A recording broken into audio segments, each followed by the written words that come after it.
Hello everyone, नमस्कार। हमारे YouTube channel में आपका हार्दिक स्वागत है। दोस्तों, आज के वीडियो में हम जानेंगे साल 2024 में वैशाख कृष्ण पक्ष की त्रयोदशी तिथि के दिन किया जाने वाला प्रदोष व्रत कब है। प्रदोष काल पूजा का शुभ मुहूर्त क्या है, साथ में जानेंगे पूजा विधि और इस दिन किए जाने वाले खास उपाय और इस दिन क्या करना चाहिए क्या नहीं करना चाहिए।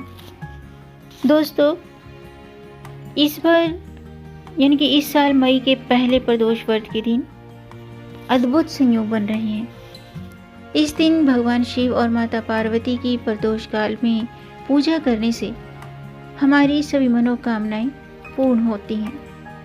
हर महीने के दोनों पक्ष में आने वाली त्रयोदशी तिथि के दिन प्रदोष व्रत किया जाता है और ये व्रत यानी कि प्रदोष तिथि भगवान शिव को समर्पित है। इस दिन प्रदोष काल यानी कि शाम के समय शिव पूजा का विधान है और इस साल 2024 में वैशाख माह की कृष्ण पक्ष की त्रयोदशी तिथि रविवार के दिन पड़ रही है। तो ऐसे में ये रवि प्रदोष होगा। रवि प्रदोष सुख सौभाग्य और आरोग्य के लिए खास माना जाता है। तो आज की वीडियो में हम जानेंगे साल 2024 में वैशाख महीने में किया जाने वाला प्रदोष व्रत कब है, प्रदोष काल पूजा का समय और पूजा विधि। साथ में जानेंगे इस दिन क्या करना चाहिए क्या नहीं करना चाहिए और इस दिन महादेव को प्रसन्न करने के लिए कौन से खास उपाय करने चाहिए। तो वीडियो शुरू करने से पहले आपसे एक खास बात। दोस्तों, अगर आप इस चैनल पर नए आए हैं और पहली बार आए हैं तो इस चैनल को सब्सक्राइब कर दीजिए और बेल आइकन बटन प्रेस कर दीजिए ताकि आने वाली वीडियो देख सकेंगे आप सबसे पहले। और जिन्होंने मेरा चैनल सब्सक्राइब कर दिया है यानी कि अपना प्यार इस चैनल को दिया है, उनका दिल से आभार, बहुत बहुत धन्यवाद। दोस्तों, इसी तरह मेरे चैनल के साथ जुड़े रहिएगा और अपना प्यार हमें देते रहिएगा। वीडियो को अंत तक ज़रूर देखिएगा ताकि कोई भी जानकारी छूट न जाए, क्योंकि आधी अधूरी जानकारी से पूरा लाभ नहीं मिलता है। इसलिए हमारे साथ अंत तक बने रहिएगा। तो आइए शुरू करते हैं। दोस्तों, प्रदोष व्रत का पावन व्रत हर महीने में आता है। हर महीने में 2 बार आता है, कृष्ण पक्ष में और शुक्ल पक्ष में। ये एक ऐसा व्रत है जिसे बहुत ही कल्याणकारी माना जाता है। इस व्रत को जो भी लोग करते हैं वो उस दिन भगवान शिव की आराधना में लीन रहते हैं और ऐसा माना जाता है कि जो भी इस दिन व्रत करते हैं तो शिव और पार्वती उनकी सभी मनोकामनाएं पूर्ण करते हैं। ये व्रत निसंतानों को संतान देने वाला भी माना जाता है। अपने परिवार की सुख शांति और समृद्धि की कामना के लिए नियमित रूप से प्रदोष व्रत लोग रखते हैं और ऐसा भी माना जाता है कि इस दिन व्रत रखने वाले को थोड़े कठिन नियमों का पालन करना चाहिए। कठिन व्रत रखने वालों को ही भगवान शिव सुख और सेहत के साथ साथ समृद्धि का आशीर्वाद देते हैं। कुछ लोगों में इस दिन खास तौर से भगवान शिव के नटराज स्वरूप की पूजा करना शुभ माना जाता है। भगवान शिव के इस स्वरूप की पूजा करने से अनश्वर फलों की प्राप्ति होती है। इस रूप से जुड़ी एक अन्य कथा कही जाती है कि जिसके अनुसार भगवान शिव ने नटराज रूप लेकर के नृत्य किया था और एक अप्सरा रूपी राक्षस का अंत किया था। यही वजह है कि भक्त भगवान के नटराज स्वरूप की पूजा करते हैं। यानी कि इस दिन भगवान शिव के नटराज स्वरूप की पूजा करने से अक्षय फलों की प्राप्ति होती है। और शास्त्रों के अनुसार प्राचीन काल में माँ पार्वती, देवी लक्ष्मी सहित कई देवियों ने प्रदोष व्रत किया था और इसके प्रताप से धन, सुख, सुविधाएं, संपत्ति, संपन्नता, सफलता और समृद्धि की प्राप्ति होती है। दोस्तों, रवि प्रदोष व्रत में सूर्य और शिव का प्रभाव रहता है। इस दिन किए गए सभी कार्य पूजा सफल दिलाते हैं और प्रदोष व्रत करने से हमारे मान सम्मान में वृद्धि होती है। आइए जानते हैं रवि प्रदोष व्रत की पूजा विधि क्या है। दोस्तों, प्रदोष व्रत के दिन स्नान के बाद स्वच्छ और शुद्ध वस्त्र धारण करें। आप काले और नीले रंग के वस्त्र ना पहने। आज के दिन आप सफ़ेद रंग के या केसरी रंग के वस्त्र पहनकर पूजा करें। और सबसे पहले आप व्रत का संकल्प लें और सूर्य देव को अर्घ्य दें, यानी कि तांबे के पात्र में, तांबे के लोटे में जल, रोली, अक्षत और पुष्प मिलाकर सूर्य देव को अर्घ्य दें। और अगर आप व्रत रखते हैं तो व्रत का संकल्प लें और भगवान शिव के सामने घी का दीपक जलाएं और 108 बार ओम नमः शिवाय इस मंत्र का जाप करें। और शाम के समय एक बार फिर से शुद्ध होकर के प्रदोष काल में भगवान शिव का पंचामृत यानी कि दूध, दही, घी, शहद और शक्कर से यानी कि पंचामृत से स्नान करें। उसके बाद शुद्ध जल से स्नान कराकर रोली, मोली, चावल, धूप दीप से पूजन करें और भगवान शिव को सफ़ेद रंग के पुष्प अर्पित करें।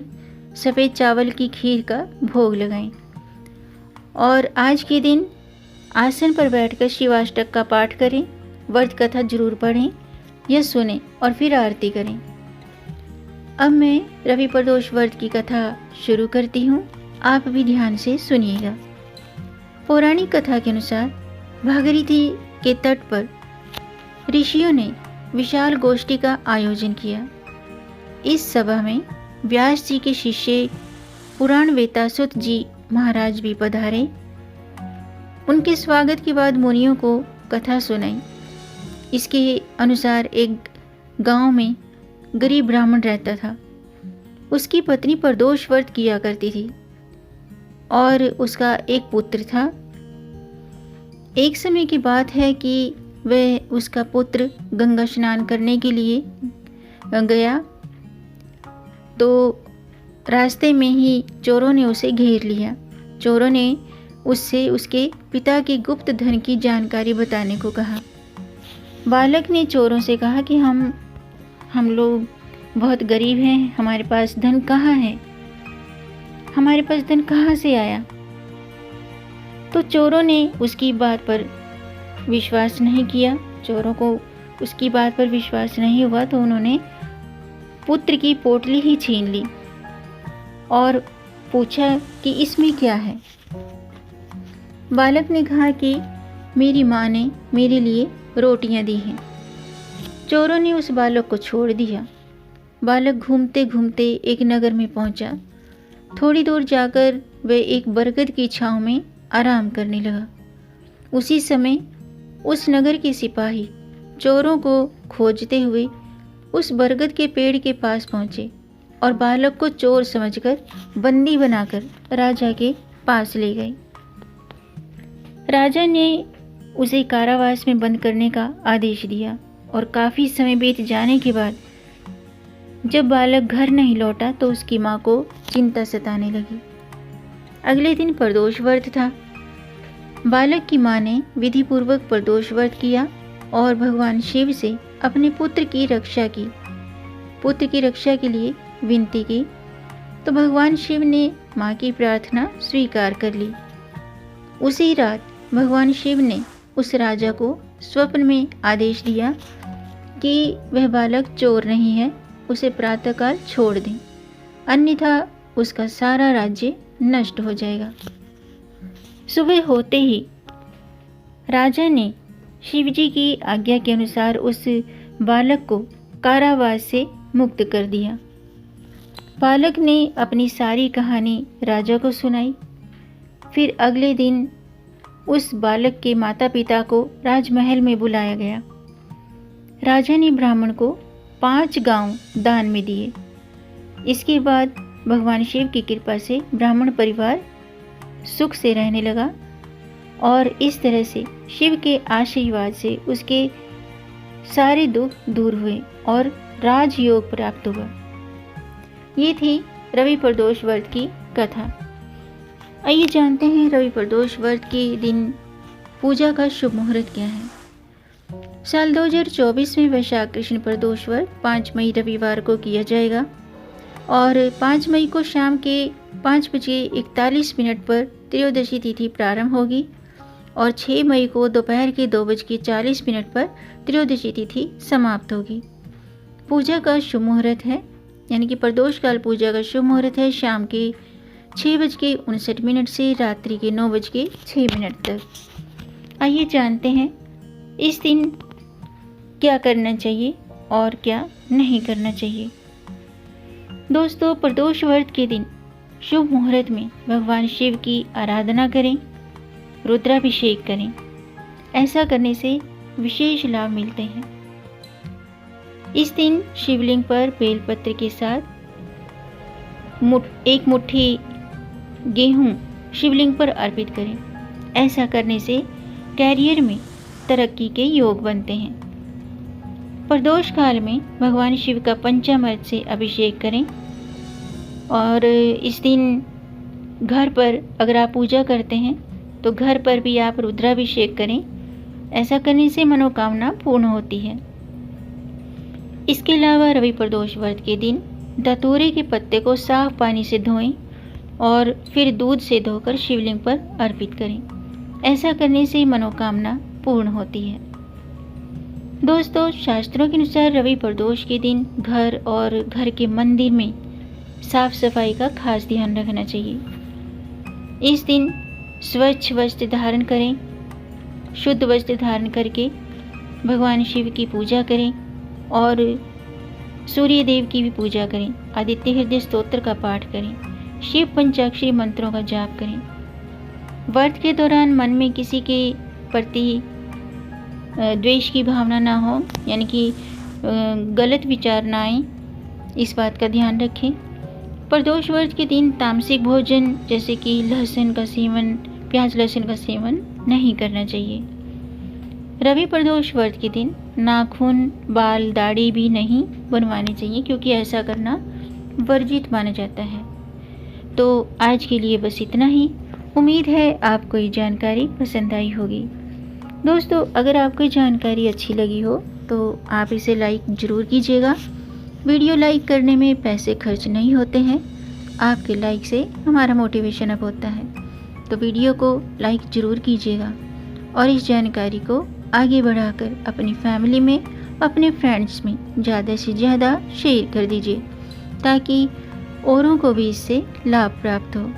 और अगर आपका कोई प्रश्न है या कोई सुझाव है तो कमेंट बॉक्स में ज़रूर लिखिएगा और मेरे चैनल को सब्सक्राइब ज़रूर कीजिएगा ताकि आने वाली वीडियो देख सकेंगे आप सबसे पहले। वीडियो को अंत तक देखने के लिए आपका बहुत बहुत धन्यवाद। मिलेंगे नई जानकारी के साथ, तब तक आप खुश रहें और स्वस्थ रहें। अपना ख्याल रखें और अपनों का भी ख्याल रखिएगा। जय श्री हरि, हर हर महादेव।